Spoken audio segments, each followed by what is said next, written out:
depositar a sua fé, o seu evangelho apostólico, a fim de poder contar com o apoio daquela igreja.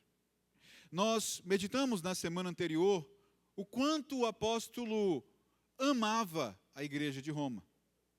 Mesmo não tendo sido plantador dessa igreja, ele a tinha em grande estima. Ela lhe era muito preciosa, a ponto dele afirmar, no versículo 15, que está disposto, está pronto a anunciar o evangelho também àquela igreja em Roma. E Roma é a capital do Império Romano. Roma é onde está o imperador, é onde está César, é onde está Nero. A cultura de Roma é uma cultura marcada pela valorização ao poder, ao poderio político e militar. Não fazia aos romanos nenhum sentido a pregação de um Cristo crucificado. Um grande advogado e filósofo e retórico romano, chamado Cícero, chegou a afirmar que os romanos eram tão superiores às demais raças, no seu etnocentrismo, no seu sentimento de superioridade nacionalista, que disse que romanos não deveriam morrer crucificados. E esse ensino de Cícero, que foi aceito, mostra o quão vil e o quão deplorável era morrer na cruz, e o quão humilhante e o quão desprezível era passar por essa experiência. Paulo está dizendo que deseja ir na cidade de Roma pregar sobre o Cristo que venceu na cruz. Ele quer pregar sobre o Cristo crucificado na cidade que considera a crucificação a morte que deve ser concedida aos seres humanos mais baixos. Para você ter noção, um romano não era crucificado. Um romano era decapitado, razão pela qual Paulo, diferente de Pedro, foi decapitado e não crucificado. Paulo quer ir a uma cidade extremamente antagonista ao Evangelho, onde a sua pregação, sem a menor dúvida, seria motivo de deboche, seria motivo de escárnio, seria motivo de zombaria. Mas ele diz, eu quero ir em Roma pregar o Evangelho. Por quê? Perceba que o verso 16 começa com um pois. Paulo está explicando a razão dele desejar ir a Roma pregar o Evangelho. Ele deseja ir a Roma pregar o Evangelho, pois, ele diz, eu não me envergonho do Evangelho. Eu não tenho vergonha do Evangelho. Eu não me constranjo de me declarar cristão.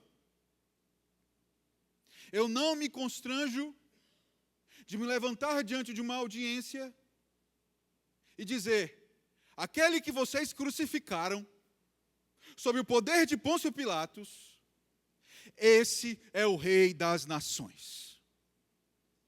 Eu não me constranjo de me levantar diante dos filósofos, diante de Nero, diante de qualquer um e dizer, o Rei verdadeiro se chama Jesus de Nazaré.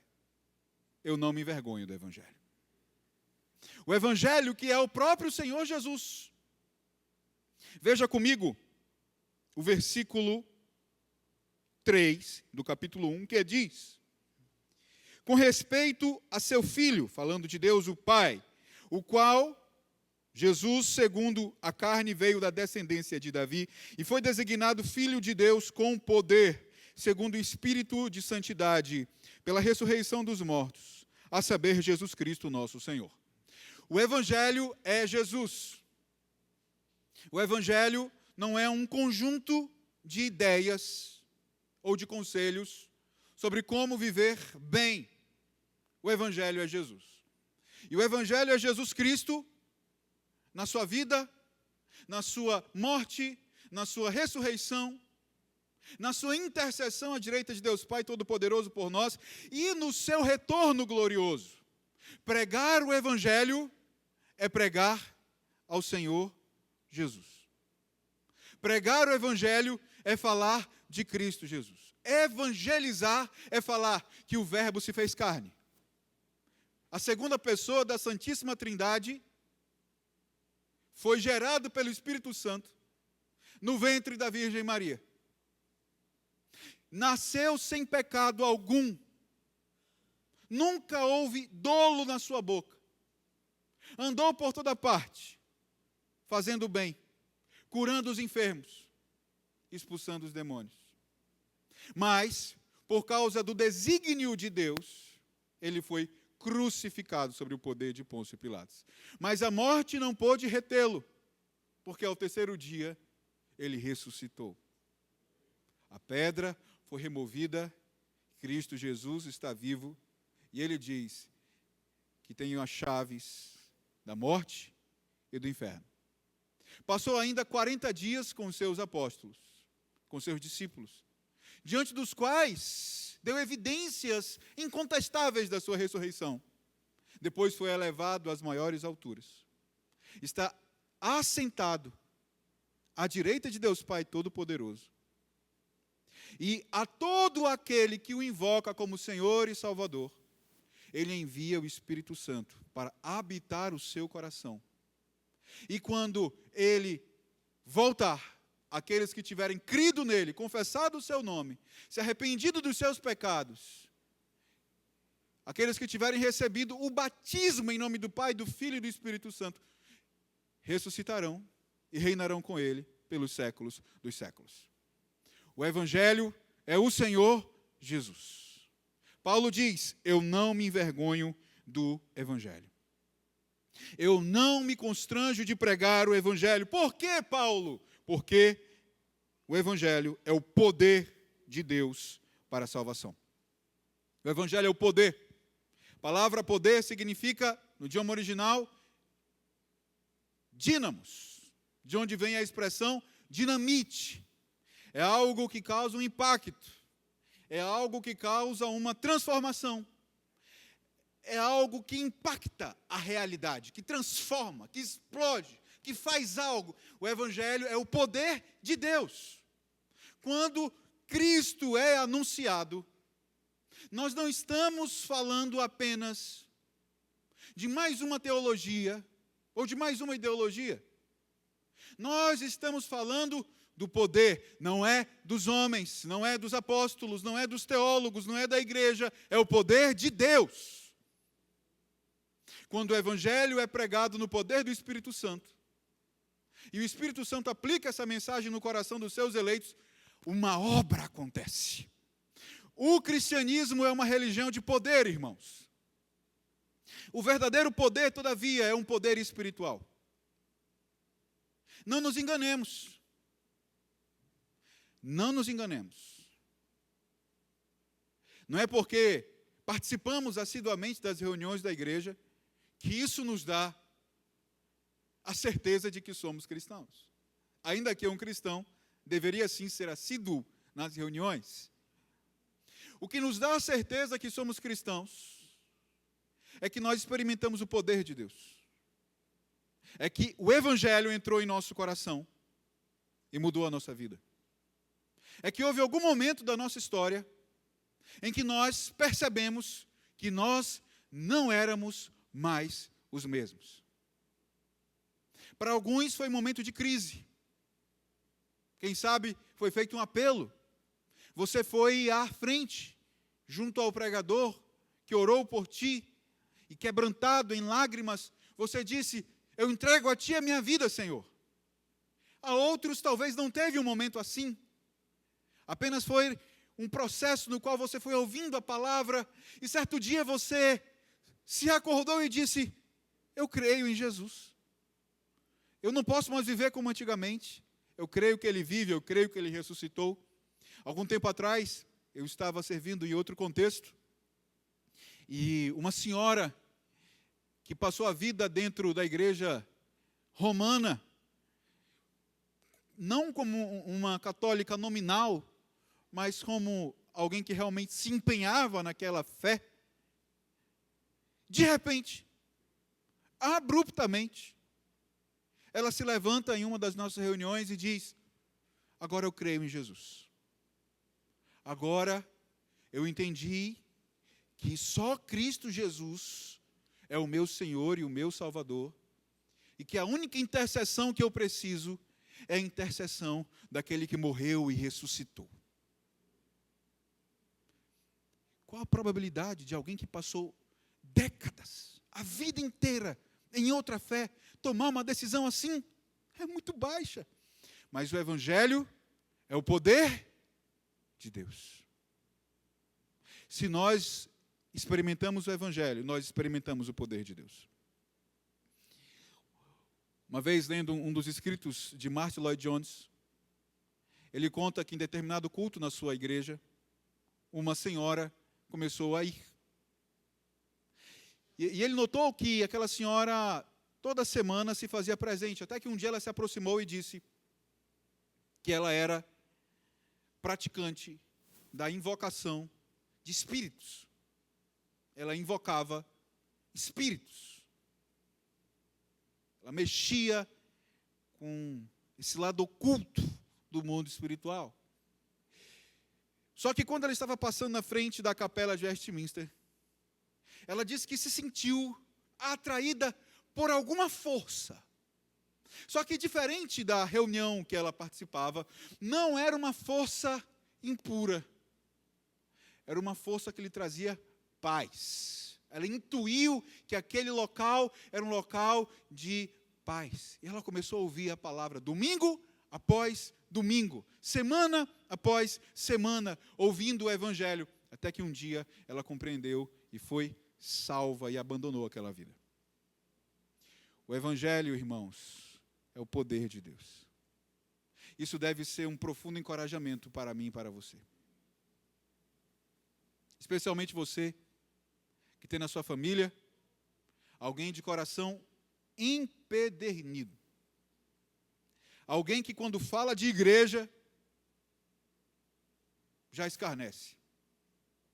Já diz que não quer ouvir. Um filho, uma filha, um neto, uma neta, que tem asco a estas palavras. E talvez, em algum momento, já até lhe disse: eu nunca seguirei a sua fé. Meu irmão, minha irmã, duas atitudes que você precisa ter numa situação como essa.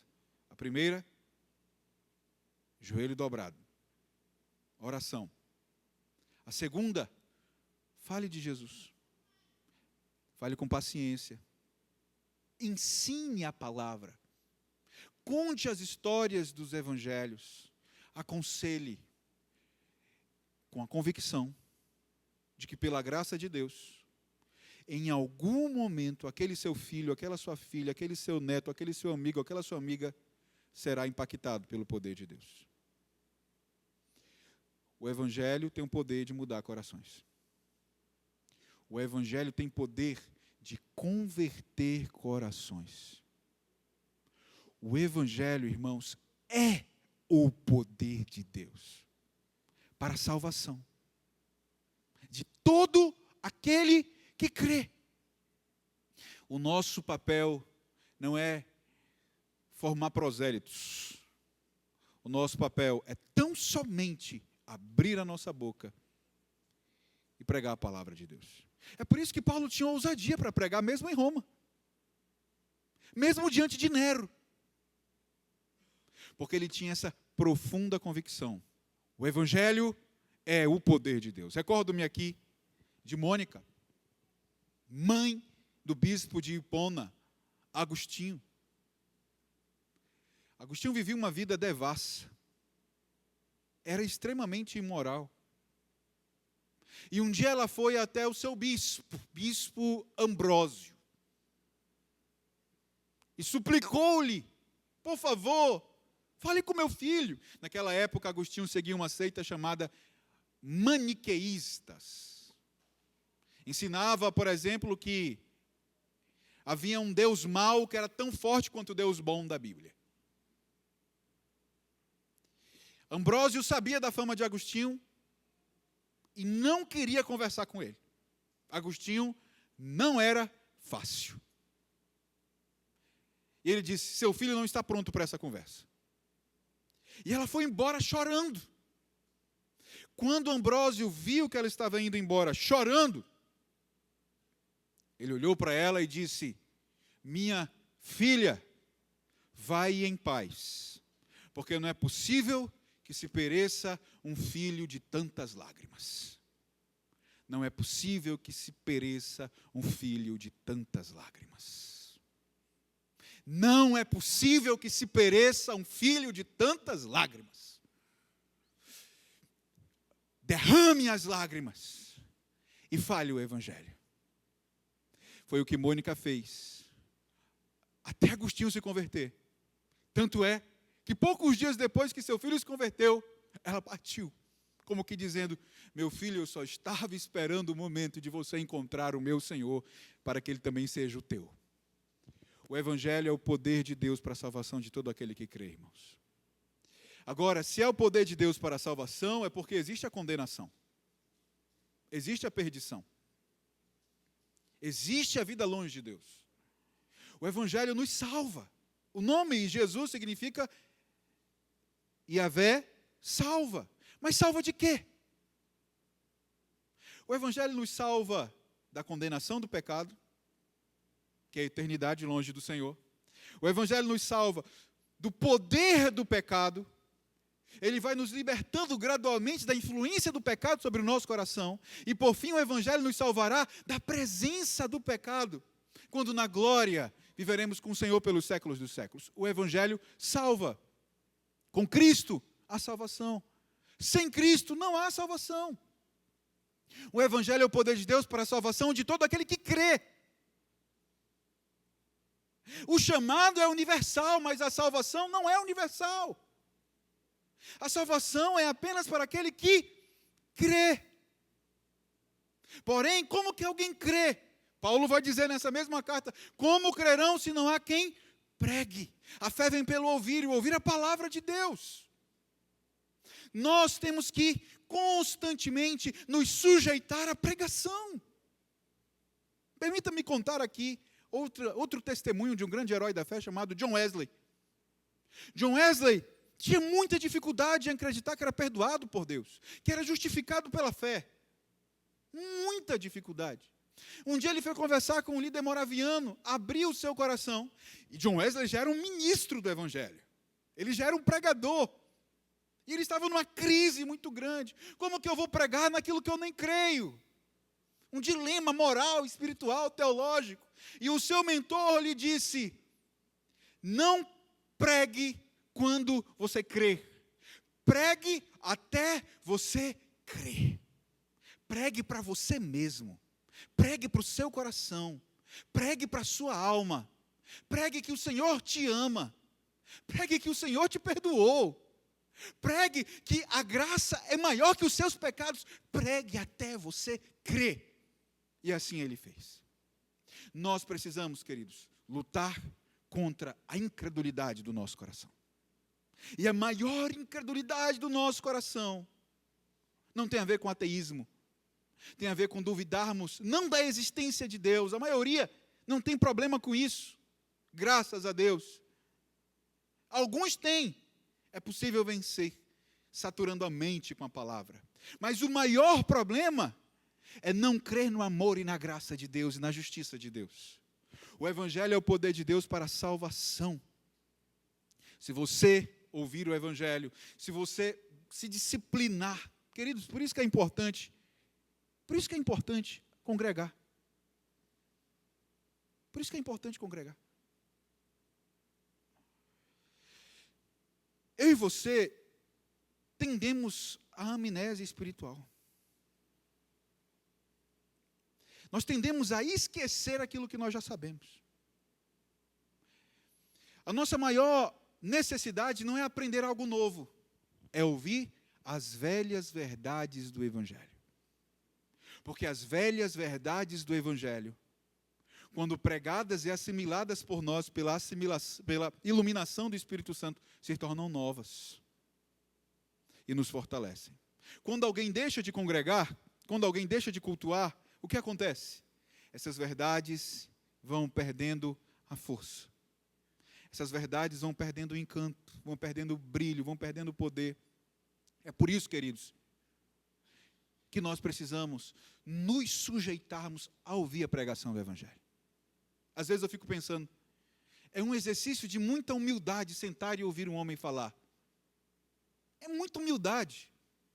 O pregador precisa ter consciência que, meu Deus, as pessoas param 40, 45 minutos para ouvi-lo.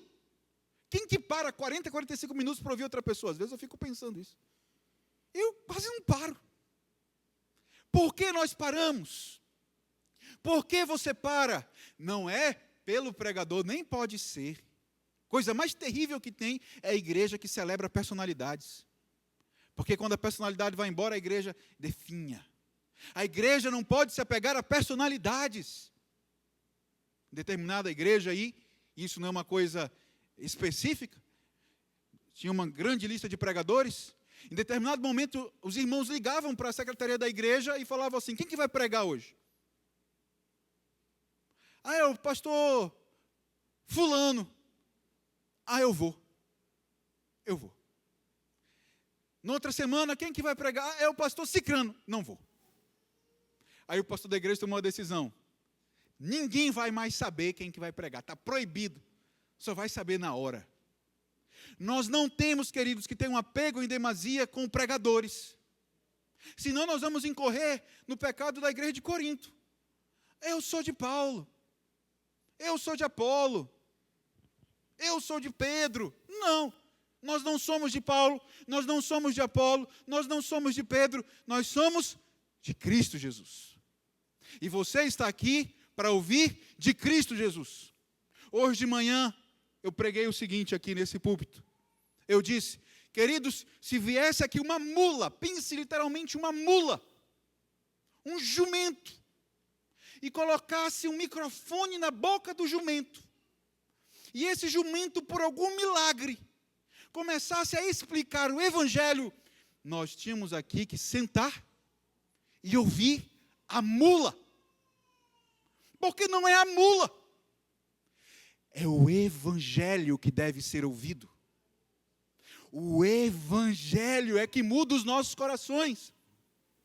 E hoje o nosso querido liturgo, Mateus Borges, começou dizendo: o culto não é só louvores. O culto envolve os cânticos, envolve a leitura bíblica, envolve também a pregação, envolve também o exercício de ouvir. Envolve o exercício de ouvir. E nós somos ruins de ouvir. E isso piorou muito com o advento das redes sociais. Dos reels, dos vídeos, que se tem 1 minuto, a gente diz: esse vídeo é longo. 1 minuto, onde já se viu, eu vou parar 1 minuto para ver um vídeo. Aí o seu cérebro fica viciado em vídeos pequenininhos, que precisam ser cada vez menores, e você vem aqui no culto e não suporta ouvir um sermão de meia hora, 40 minutos. E quando eu comecei a pregar aqui, quando eu estava em transição para cá, os meus sermões eram de 20 minutos. Reverendo Alcedir falou: não, você está proibido de pregar 20 minutos. Você tem que pregar 40 a 50 minutos. Eu falei: pastor, mas tem vezes que com 20 minutos eu já falei o que eu tinha que falar. Não, mas você precisa falar porque os irmãos têm que se habituar a ouvir. Então, não raras vezes, eu pregava 20, vocês nem percebiam, eu acho. Eu terminava o sermão e eu começava de novo o sermão. Dava uma volta e meia nele. de uma sabedoria pastoral significante, porque nós temos que aprender a ouvir, irmãos. A ouvir a pregação. E eu queria aqui ser muito, muito específico, muito pastoral com você. Dar uma aplicação muito direta. Primeira, aprendamos, queridos, a não ficar desfocados do nosso celular na hora da pregação. Aprendamos. Aprendamos. Eu sei que alguns anotam no celular. E ok, isso é muito pessoal, não vou dizer aqui que você pode ou não pode, o celular é teu, a vida é tua, tu faz o que tu quiser. Mas a probabilidade de você se distrair no celular é muito maior. Anote a mensagem. Os antigos puritanos, os homens da casa, os sacerdotes do lar, eles anotavam o sermão dos seus pastores, não eram sermões pequenos, eram sermões de 2, 3 horas, anotavam ponto a ponto, e durante a semana eles recitavam um sermão para a sua família. Queridos, nós desvalorizamos a pregação muitas vezes. Nós precisamos aprender a ouvir. O pregador, ele tem que ter um zelo, ele tem que ter um temor, ele tem que ter um medo tão grande de saber que ele está falando não no nome dele, ele é uma mula.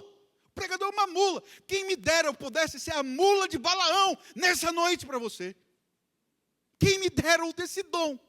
O pregador, ele é só uma mula, ele não é nada, ele é só um mensageiro, é isso que ele tem que ser. O que importa é a mensagem. Não valorize.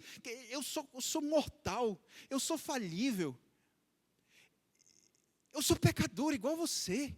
Eu sou sujeito às mesmas paixões que você. Eu não sou especial. Essa minha carne ainda não foi glorificada. Não é a mim que você tem que ouvir, e nem a um outro homem. Você e eu temos que ouvir a palavra de Deus. A palavra de Deus, porque essa palavra nos faz sábios para a salvação pela fé. Nos sujeitemos a isso, queridos. E então no versículo 17, ele diz, visto que a justiça de Deus se revela no evangelho de fé em fé, como está escrito, o justo viverá por fé. Ao ouvir a palavra, nós temos fé. Ao termos fé, nós somos justificados. Nós somos declarados justos por Deus. Note, nós não somos justos. Eu não sou justo.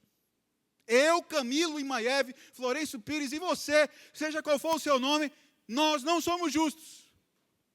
Nós somos pecadores. Não há um justo sequer, diz a palavra de Deus, em toda a face da terra. Deus olha e procura para ver se há alguém que faça a sua vontade. Ele não vê ninguém. Ele olha para os seus anjos e encontra defeito nos seus anjos. Mas quando nós temos fé, Ele nos declara justos no seu tribunal. E o que é isso? É que Cristo Jesus foi condenado por nós na cruz do Calvário. Quando Cristo estava na cruz, o meu pecado, o seu pecado, o pecado de todo aquele que colocara fé nele, estava depositado sobre Jesus. E quando Jesus diz, Deus meu, por que me desamparaste, por que me abandonaste? O que ele está experimentando ali é a ausência do favor, do amor do Pai. O que ele está experimentando é o inferno. O que ele está experimentando é o que eu e você deveríamos experimentar. Cristo foi condenado, sendo inocente, justo pelos injustos, para nos levar a Deus. Agora Deus olha para mim e olha para você, que temos a fé em Cristo, e diz, você é justo. Não, Senhor, mas eu tenho tantos pecados. Eu sei, mas o meu filho pagou por cada um dos seus pecados. O meu filho derramou o sangue dele para lhe purificar de cada um dos seus pecados. E agora o justo vive pela fé. Fé em quem? Fé em Cristo. Não nas suas boas obras. Fé na justiça de Cristo Jesus. Nós precisamos, queridos, refletir nessa noite. Em quem temos colocado a nossa confiança? Em quem temos descansado? Você já é justificado pela fé? Você já nasceu de novo? Você já experimentou esse poder de Deus? Você já está em paz com o seu Criador? Então não se envergonhe do Evangelho. Pregue o Evangelho. Mas se você ainda não experimentou, faça o seguinte. Dobre o seu joelho. Quando você chegar hoje na sua casa. E diga assim: Senhor, eu reconheço que eu ainda não experimentei o teu poder. Eu acredito que eu não sei ainda quem tu és. Eu acho que eu não sou ainda justificado pela fé. Ore e leia as Escrituras e peça ajuda espiritual até que o selo do Espírito Santo seja colocado no seu coração e você possa dizer com toda a convicção: eu nasci de novo. Eu sou de Cristo. Muitas vezes a luta não é rápida, irmãos. Não é, quem dera, queridos, fosse apenas levantar a mão.